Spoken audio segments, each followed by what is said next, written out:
नमस्कार, स्वागत है आप सभी को मेरा यूट्यूब चैनल GSY 11 सर पर।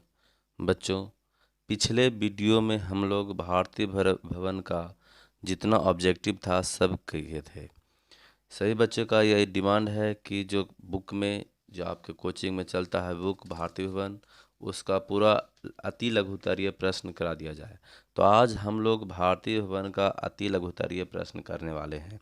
तो ध्यानपूर्वक सभी बच्चे पेन और कॉपी लेकर बैठ जाएंगे और जितना प्रश्न है सब लिख लेंगे। सही सही सब प्रश्न लिख लेंगे और जो प्रश्न हम आपसे पूछे उसे कमेंट बॉक्स में लिखकर ज़रूर जवाब दें और अपना कॉपी पर भी लिख लें। बच्चों, पहला प्रश्न है, बिना टाइम बर्बाद किए हुए हम लोग प्रश्न पर चलते हैं। जल्दी जल्दी इसमें लगभग 50 प्रश्न है, सब पूरा कर लेंगे। पहला प्रश्न कहता है, कोशिका को सर्वप्रथम किस वैज्ञानिक ने खोजा था? तो सर्वप्रथम किसने, जो कोशिका जो है उसको सबसे पहले, जो कोशिका को सबसे पहले रॉबर्ट हुक ने 1665 ईस्वी में देखा था। अगला प्रश्न देखते हैं हम लोग। दूसरा प्रश्न, कोशिका को जीवन की संरचनात्मक एवं क्रियात्मक इकाई क्यों कहते हैं? बच्चों, क्योंकि जो हमारे शरीर का पूरा भाग बना हुआ है जो बहुत छोटे छोटे कोशिकाओं से मिलकर बना हुआ है। जब बहुत सारे एक ही प्रकार के कोशिका एक स्थान पर मिलते हैं तो उसे क्या कहते हैं? उसे कहा जाता है उत्तक। क्या कहा जाता है? कोशिका से बना क्या? कोशिका से बनता है उत्तक, याद रखेंगे। कोशिका से उत्तक बनता है और ढेर सारा जब उत्तक, बहुत छोटा छोटा उत्तक,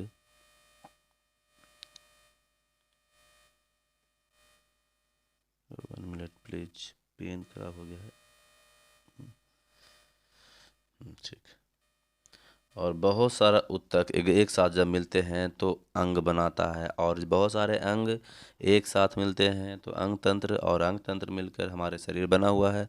तो याद रखेंगे, सभी जीव कोशिकाओं के बने होते हैं, ये जीवन की मूलभूत इकाई है। अगला क्वेश्चन, कोशिका भित्ति कहाँ पाई जाती है? बच्चों, कोशिका भित्ति यानी सेल वॉल। क्या? Cell wall. याद रखेंगे, सेल वॉल जो है कोशिका भित्ति हम हमेशा पादप कोशिकाओं में ही पाया जाएगा। यह सिर्फ पादप कोशिका में पाया जाता है। याद रखेंगे, कोशिका भित्ति लिख कर बताएं। आप लोग सभी बच्चे कमेंट बॉक्स में ये लिख कर बताएं, कोशिका भित्ति किसका बना होता है? कोशिका भित्ति किसका बना होता है? कमेंट बॉक्स में लिख के बताएं, किसका बना होता है?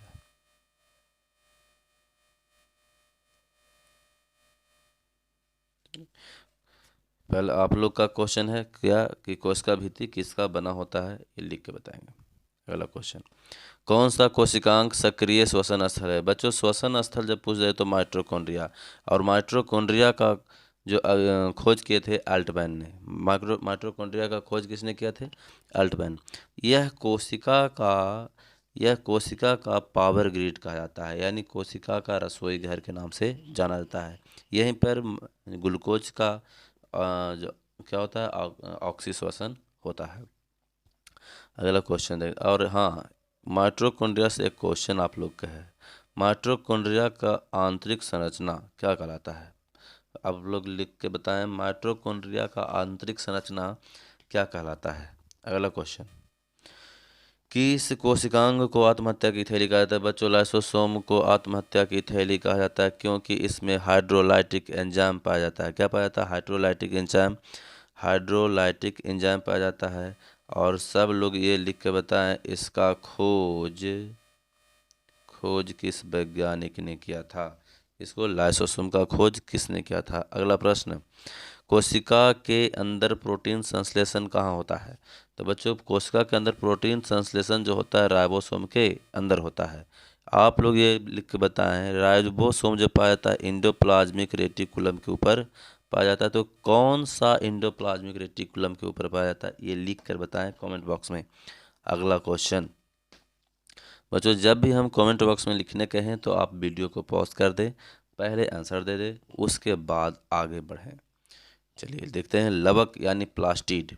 लवक यानी प्लास्टिड में पाए जाते हैं। लवक कहाँ पाए जाते हैं? तो लवक सिर्फ पादप कोशिका में पाया जाता है। किसमें? पादप कोशिका में। अब प्लास्टिड कितने प्रकार के होते हैं? 3 प्रकार के। कितने प्रकार के? 3 प्रकार के। और बच्चों कौन कौन? तो क्रोमोप्लास्ट, ल्यूकोप्लास्ट और होता है माइक्रोप्लास्ट। तो इतने प्रकार के होते हैं, क्रोमोप्लास्ट, ल्यूकोप्लास्ट और माइक्रोप्लास्ट। तो आगे बढ़ते हैं। लवक कितने प्रकार के? 3 प्रकार के। और ये पाए जाते हैं कहाँ? सिर्फ पादप कोशिका में। कोशिका के किन्हीं 2 अंगों के नाम लिखें जिनमें डीएनए पाया जाता है। बच्चों, हम लोग में डीएनए केंद्रक और माइटोकॉन्ड्रिया में पाया जाता है। और पेड़ पौधों में किसमें? लवक यानी प्लास्टिड में भी पाया जाता है। पेड़ पौधों में प्लास्टिड में भी पाया जाता है। हम लोग में किसमें? माइटोकॉन्ड्रिया में। अगला क्वेश्चन, भोजन का संपूर्ण ऑक्सीकरण किस कोशिका में होता है?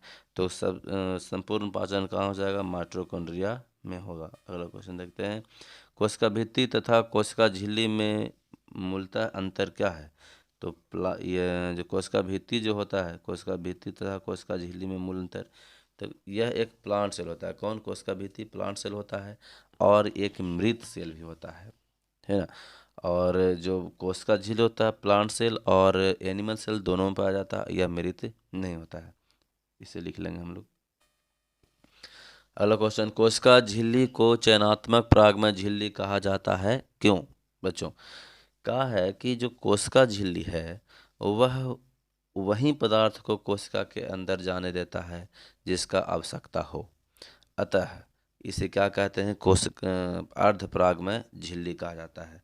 यानी चयनात्मक झिल्ली या अर्धपरागमय झिल्ली कहा जाता है किसे?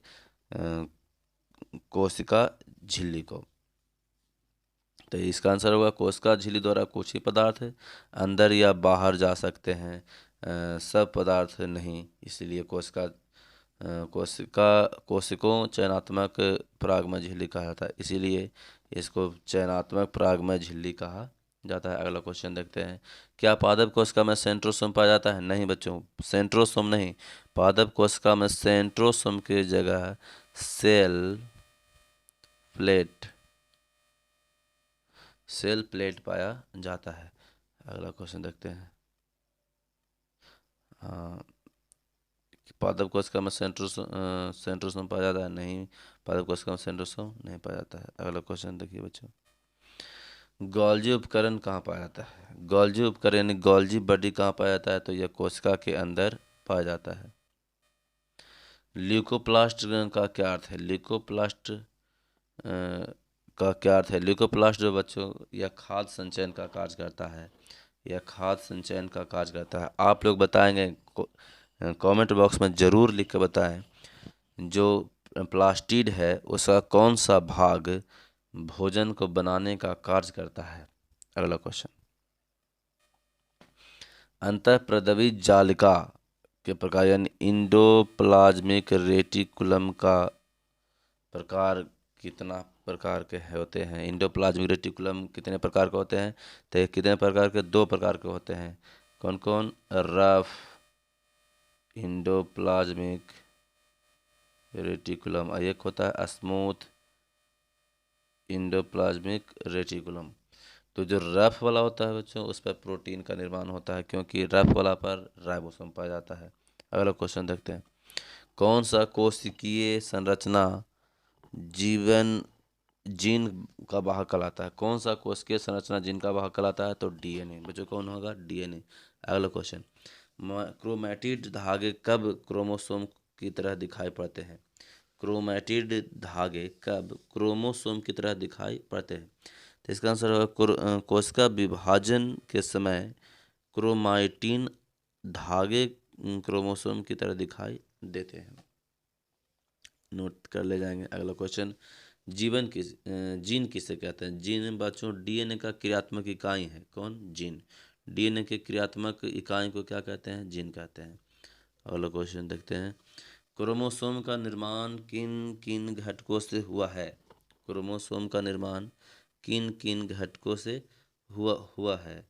तो इसमें हो जाएगा क्रोमोसोम का निर्माण, एलिकल मैट्रिक्स, क्रोमैटिक्स, क्रोमोन क्रोमोनियाटा और सेंट्रोमियर के घटकों से मिलकर बना है। इसे याद कर लेंगे और लिख भी लेंगे।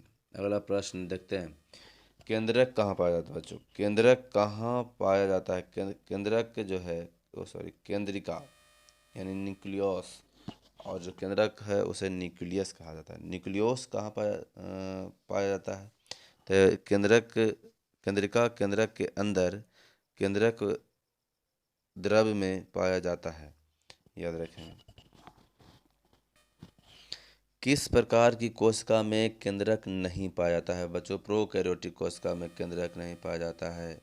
अगला क्वेश्चन, कोशिका के भीतरी तथा बाहरी वातावरण के बीच गैसों का आदान प्रदान क्या कहलाता है बच्चों? विसरण। गैस जब हो रहा है, गैस का आदान प्रदान विसरण, और जल का आदान प्रदान तो क्या? प्रसारण। गैस हो रहा है बच्चों, गैस में क्या? विसरण। गैस में कौन सा क्रिया? विसरण।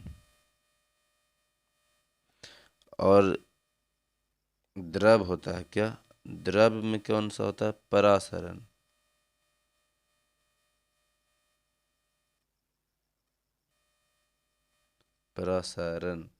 परासरण। अगला क्वेश्चन देखते हैं, पौधों में गैसों का आदान प्रदान किस संरचना द्वारा होता है? तो बच्चों, पौधों में गैसों का आदान प्रदान स्टोमाटा के द्वारा होता है। यह पत्ती में पाया जाता है। इस प्रकार यदि पत्ती पाया जाता है तो इसके बीच स्टोमाटा यहाँ पाया जाएगा, इस प्रकार का। आगे देखते हैं, पौधों के मूल रोम द्वारा जल के अवशोषण में किन क्रिया का उपयोग किया जाता है? तो ये प्रसारण अभी बताए थे। जब जल का विनिमय हो तो वहाँ पर किसका? प्रसारण द्वारा होगा। गैस को जब खींच रहा है तो किसके द्वारा? प्रसारण द्वारा। और जब जल को खींच रहा है तो प्रसारण, और गैस को खींच रहा है तो विसरण।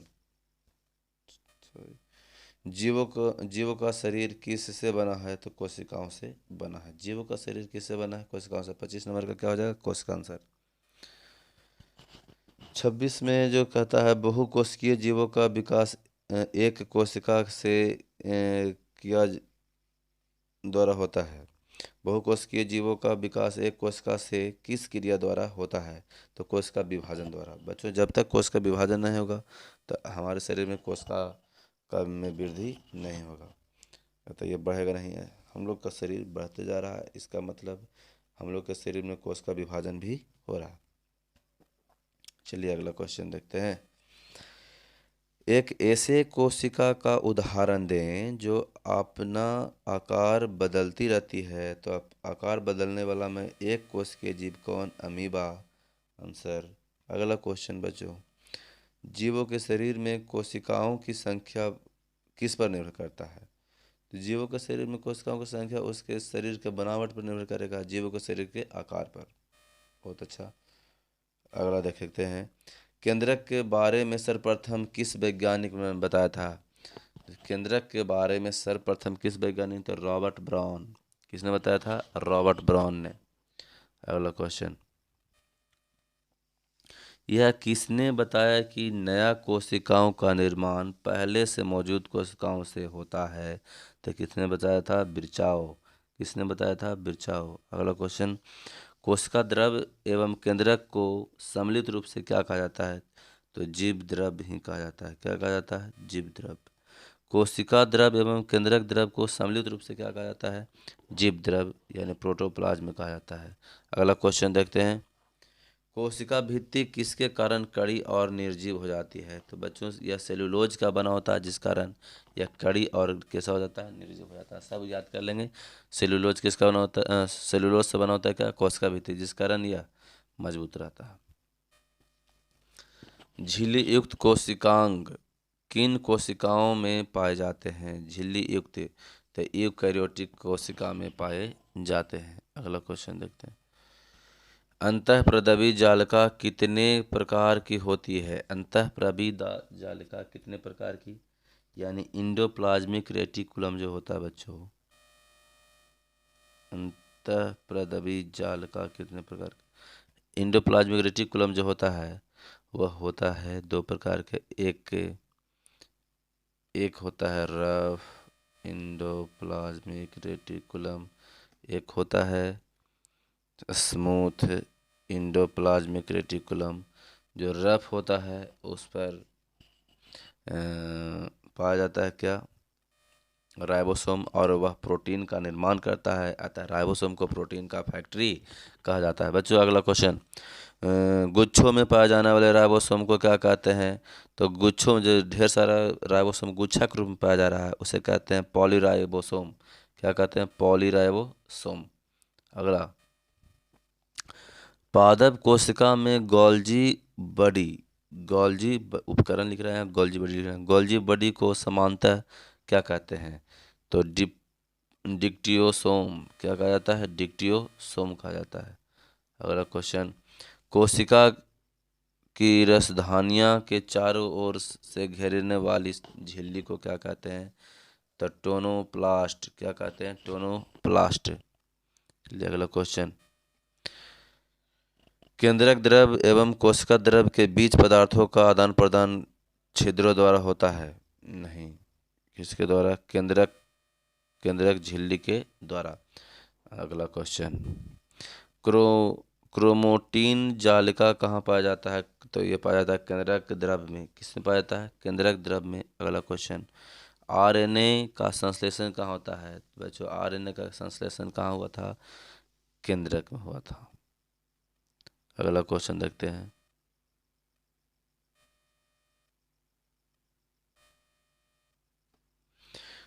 क्रोमोसोम के दोनों क्रोमैटिन्स किस स्थान पर एक दूसरे से संयोजित रहते हैं? तो सेंट्रोमियर। क्या होगा आंसर? सेंट्रोमियर। क्रोमोसोम के दोनों क्रोमैटिड्स किस स्थान पर एक दूसरे से संयोजित रहते हैं? तो यहाँ कहाँ? सेंट्रोमियर। अगला प्रश्न, क्रोमोसोम के शीर्ष पर भाग को क्या कहते हैं? क्रोमोसोम को शीर्ष भाग को टेलोमियर। क्या कहा जाता है? टेलोमियर। अगला क्वेश्चन, मानव शरीर की कोशिकाओं में कितने क्रोमोसोम पाए जाते हैं? तो 46। जोड़ा में कह दे बच्चों तो 23 जोड़ा। 23 जोड़ा। आगे देखते हैं, कोशिका का आकार एवं आकृति किस पर निर्भर करता है? तो वह पतले और लंबे तार की तरह होता है। कोशिका का आकार एवं आकृति किस पर निर्भर करता है? तो पतले और लंबे तार की तरह। पतले और लंबे तार की तरह। अगला क्वेश्चन, माइटोकॉन्ड्रिया कहाँ पाया जाता है? तो माइटोकॉन्ड्रिया कोशिका द्रव्य में पाया जाता है। कोशिका द्रव्य में। अगला क्वेश्चन, रंगहीन या श्वेत प्लास्टिड को क्या कहते हैं? तो ल्यूकोप्लास्ट। बच्चों ल्यूकोप्लास्ट में अपना रंग नहीं होता है, क्रोमोप्लास्ट में अपना रंग होता है, तो ल्यूकोप्लास्ट। अगला देखते हैं, गोल्जी उपकरण में पाई जाने वाली चारों तरफ से झिल्ली से घिरी हुई अनेक समांतर नलिकाओं के समूह को क्या कहते हैं? कुंड। तो बच्चों गोल्जी बॉडी में पाए जाने वाले चारों तरफ से झिल्ली से घिरा हुआ अनेक समांतर नलिकाओं के समूह को क्या कहते हैं? तो कुंडलिकाओं या सिस्टर्नी। अगला, क्लोरोप्लास्ट के भीतर विद्यमान तरलयुक्त पदार्थों को क्या कहा जाता है? क्लोरोप्लास्ट के भीतर विद्यमान तरल युक्त पदार्थ को क्या कहा जाता है? तो उसे कहते हैं क्या? सेंट्रोमा। क्या कहते हैं? सेंट्रोमा। अगला क्वेश्चन देखते हैं, किस संरचना के अभाव में वायरस में सजीवों का लक्षण परिलक्षित नहीं होता? और जो वायरस जो एक ऐसा जीव है जिसे आप जिस परिस्थिति में छोड़ देंगे उसी परिस्थिति में ढल जाता है। यदि वह निर्जीव में स्थित है तो बिल्कुल निर्जीव रहेगा, और यदि वह सजीव में रहेगा तो तुरंत सक्रिय हो जाएगा। तो इसका हो जाएगा आंसर झिल्ली के अभाव में, झिल्ली के अभाव में। फूलों में विभिन्न रंग प्रदान करने वाले प्लास्टिड को क्या कहते हैं? तो इसे क्रोमोप्लास्ट कहा जाता है, क्रोमोप्लास्ट कहा जाता है। अगला क्वेश्चन, जीव विज्ञान के बारे में मतलब बताया है। और देखिए ये जो है ये कोशिका का एक भाग है। जो आप ये वाला भाग देख रहे हैं बच्चों, ये वाला भाग ये क्या कहलाता है? न्यूक्लियस। न्यूक्लियस के अंदर फिर एक और छोटा सा भाग देख रहे हैं, उसे न्यूक्लियस कहते हैं। क्या कहते हैं? न्यूक्लियस कहते हैं।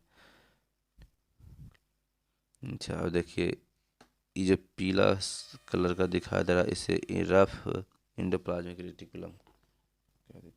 अगला प्रश्न देखते हैं हम लोग। अच्छा इस ये जो है यह बच्चों यह है प्लांट सेल। यह क्या है? Plant cell. ये जो हम दिए हैं एनिमल सेल दिए हैं। अगला क्वेश्चन देखते हैं।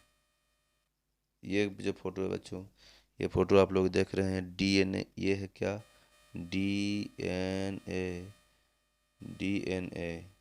और ये है जो आरएनए है। तो याद रखेंगे इस प्रकार का डीएनए तथा आरएनए का संरचना पाया जाता है। अगला तो आज हम लोग सिर्फ अति लघुतरीय प्रश्न ही करेंगे। जो पूरा 50 क्वेश्चन हो चुका है। सभी बच्चे क्या करेंगे? पेन कॉपी लेंगे और पूरे क्वेश्चन आंसर को बना लेंगे। तो आज के लिए इतना ही। जय हिंद।